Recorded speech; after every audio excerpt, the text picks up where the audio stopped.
In this video, we're going to take a look at Graf von Faber Castelle Olive Green. Let's jump straight to the end with my opinion. Here we have a green performing like a green should. It gives great tone variation by pen and amazing shading no matter what pen I'm using it from. It's not that camouflage shading, but it definitely goes to some extents to show how varied the tones you can get in that shading. It just is so pleasant to look at and use on the page that here is a real winner. Now, that's not an uncommon thing for Graf von Faber Castelle. They are in the business of making winners. And we have another one here. This is certainly an ink that, while I have green inks I prefer, I could see having a bottle of this because it is very nice to use on the page. And the funny part for me is greens aren't an ink I always run to, but when I do, I want to make sure it's a good one. And this is a good one. I've enjoyed my time using it and consider how to extend that time by either just getting another sample and after that seeing, do I really want a bottle? Because currently I'm thinking I do want a bottle, which is quite a big deal because I don't actually have a lot of bottles of ink. You don't need them when you test a different ink so frequently.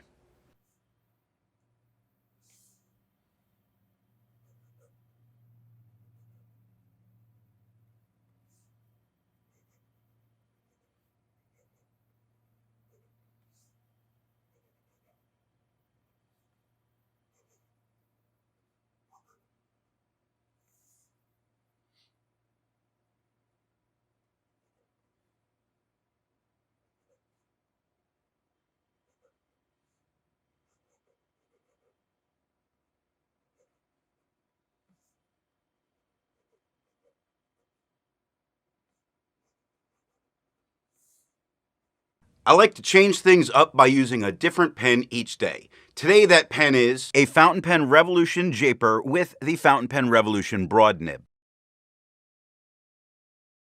It's inked up, used for a day, and used to take the notes for this video. To see how I arrived at that opinion, let's take a look at the first writing sample done on Clairfontaine. Looking at the fine nib, we get no feather, we get no spread, we get very nice shading throughout all of it. It really does go from its light to darks quite frequently all the way through many words. Short words like with go from dark to light to dark to very dark. Accompanied, look at how frequently accompanied changes tone in its shading. It's really something to look at. I'm enjoying this quite a bit.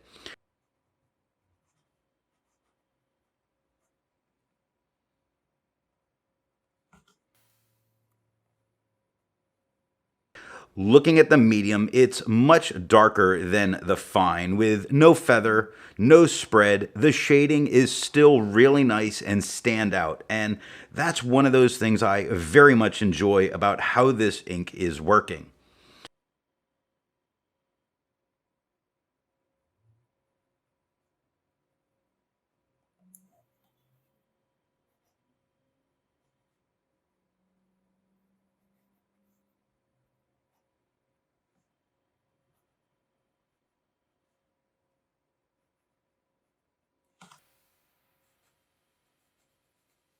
The broad nib is in general darker than the medium, and we get a lot more of the dark tones, but look at what's going on. This broad sig is putting down dark tones to very dark tones through all of the writing. So even if it in its darkest version, it's shading quite a bit and doing it really well.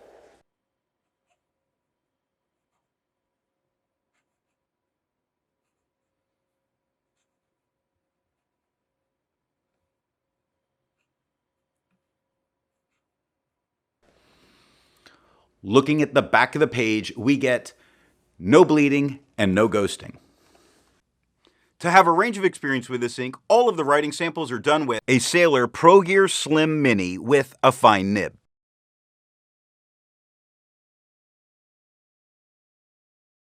a Parker Jotter with a medium nib,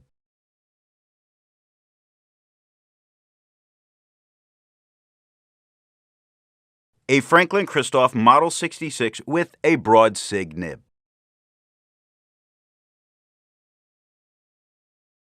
The next writing sample is done on Leuchtterm 1917 paper.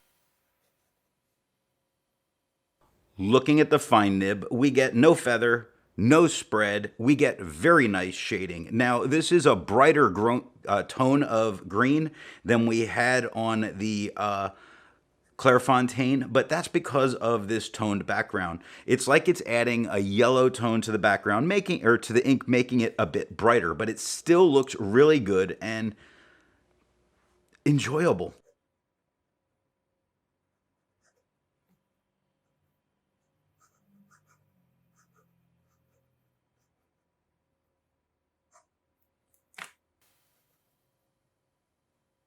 The medium is much darker than the fine, with no feather, no spread, and yes, it still shades because this ink is a winner for me.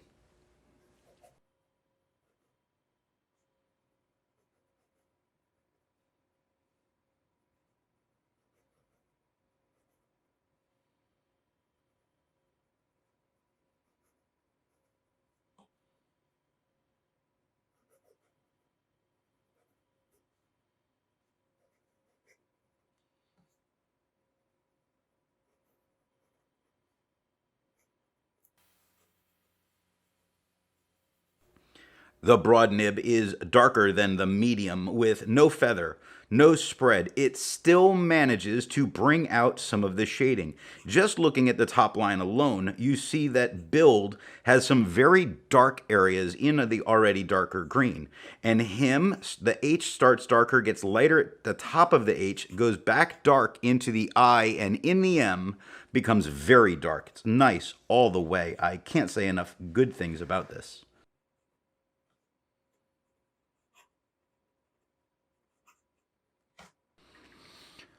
Looking at the back of the page, we had no bleed through and we get a normal amount of ghosting. I agree with Vita. There's a lot to learn by doing multiple chromatographies.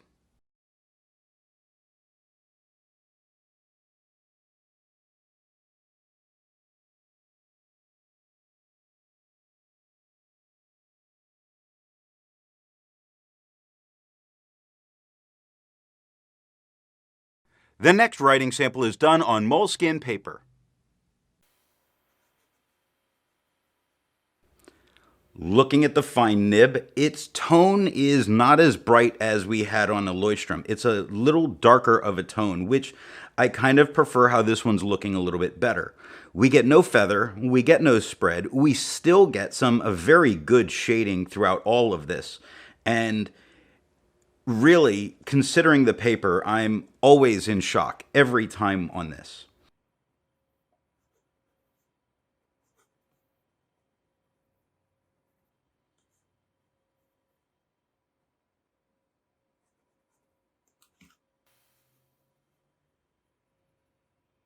The medium has no feather, no spread. It shades very well, and while most of it is the lighter tone similar to that of the fine, we get, I think, more standout areas that are darker in the shading, making it look like it shades a bit more, perhaps an effect of the paper.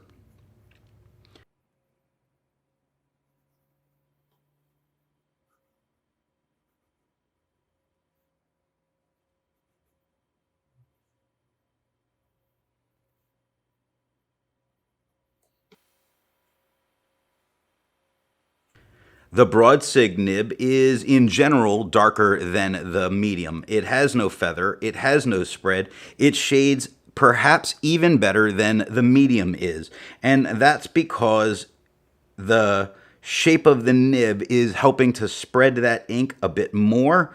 So it's really so beautiful. I can't get over that.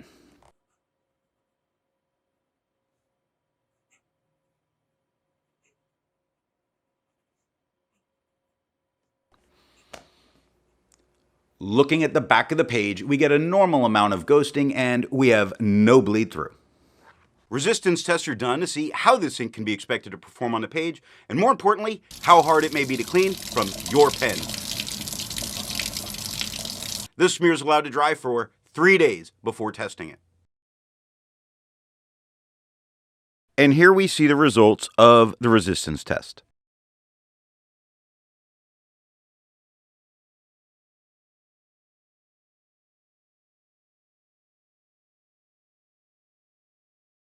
The next writing sample is done in a composition notebook. Looking at the fine nib, we have that brighter tone again, which is a little surprising because this paper normally tones it down, but it's lighter yet brighter, if that makes any kind of sense. It's not as dark a tone, but it's definitely bright. Now, we have no feather, we have no spread. We do have few moments of shading. They're sparse, but they're there. I just wouldn't consider this really as being a shading ink on this paper for as little as it's given.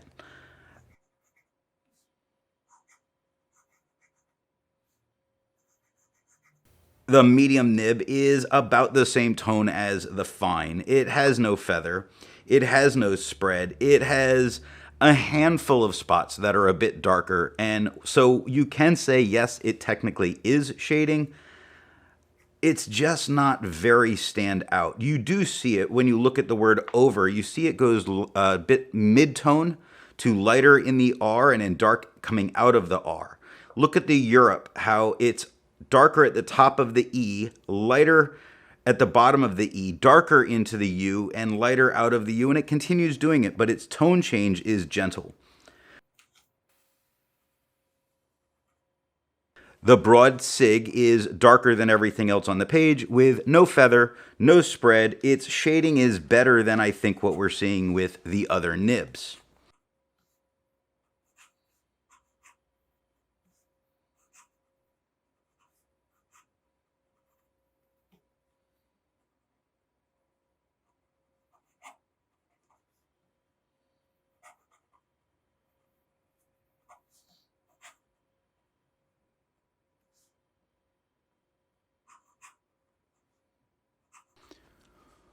Looking at the back of the page, we get a normal amount of ghosting and we have no bleed through touching the page underneath. With over 1,000 inks reviewed, let's take a look at some color comparables. Here is Birmingham Pen Company's Forbes Field Green. Here is Diamine Woodland Green. Here is KWZ Midnight Green.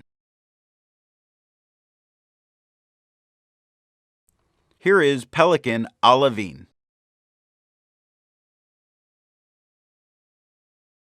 The next writing sample is done in a Mead 5-star notebook. Looking at the fine nib, we get tiny feathers in particular areas where it's darker.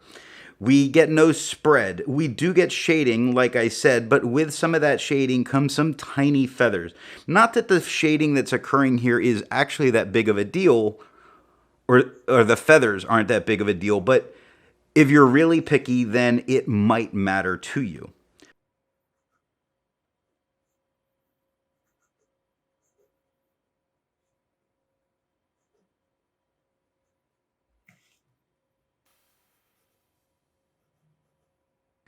The medium nib is darker than the fine. It has no feather. It has no spread. It does shade a little bit. Not particularly stand out. It's funny. I don't like how this looks, honestly, just on this paper. It just looks lacking somehow to me. Yeah, that's the best way to say it.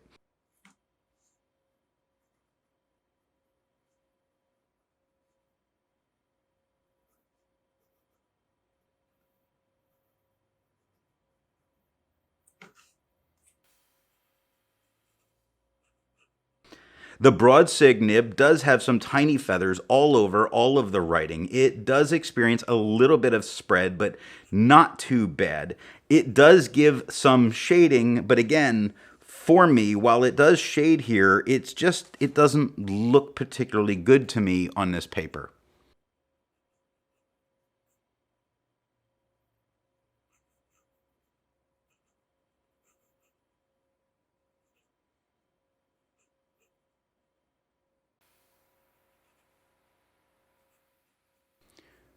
Looking at the back of the page, we see a normal amount of ghosting, and we had no bleed through coming through to the other side. While it's nice to compare it to other inks in the same color family, I'd prefer to find an ink that complements its color on the page. Here is a black ink by Blackstone, Black Stump.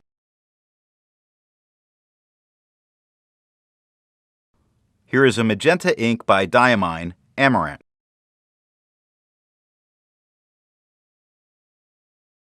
Here is an orange ink by Mont Blanc, their Gandhi. Here is a red ink by Sailor, their gentle Four Seasons, Okuyama.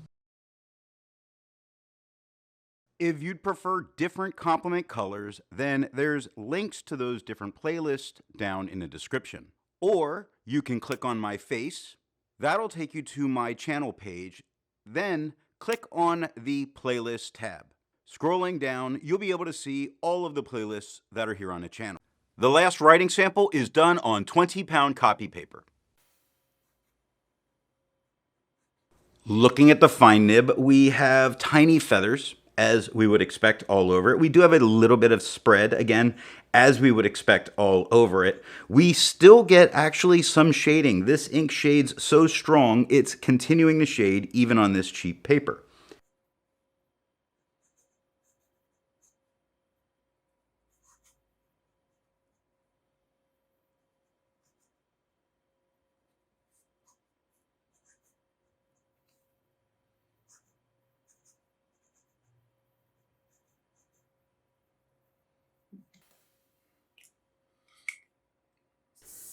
The medium is quite a bit darker than the fine. It has feather, it has spread, it has some shading, but if it shades, it feathers more. But hey, it is a good green here. I guess it's got that. I just don't care for that. I don't understand why everybody likes this paper.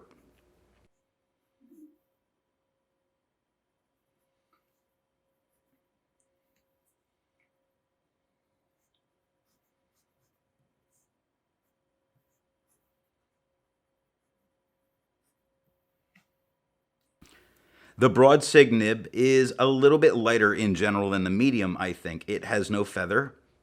Just kidding. Of course it feathers. This paper invented feathering.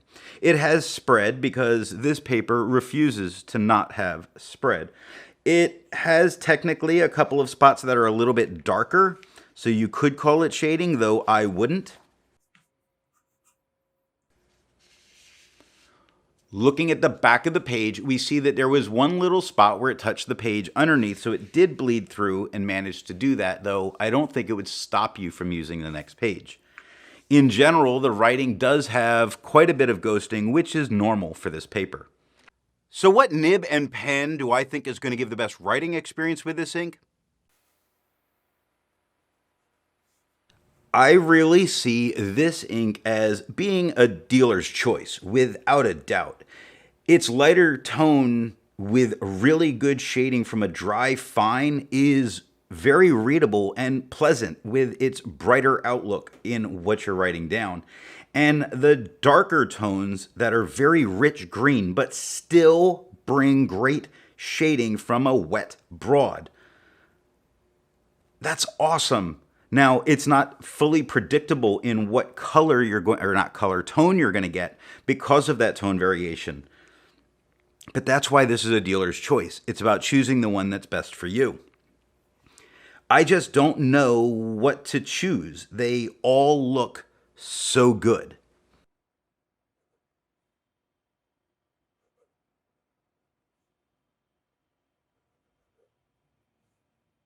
Thanks for watching.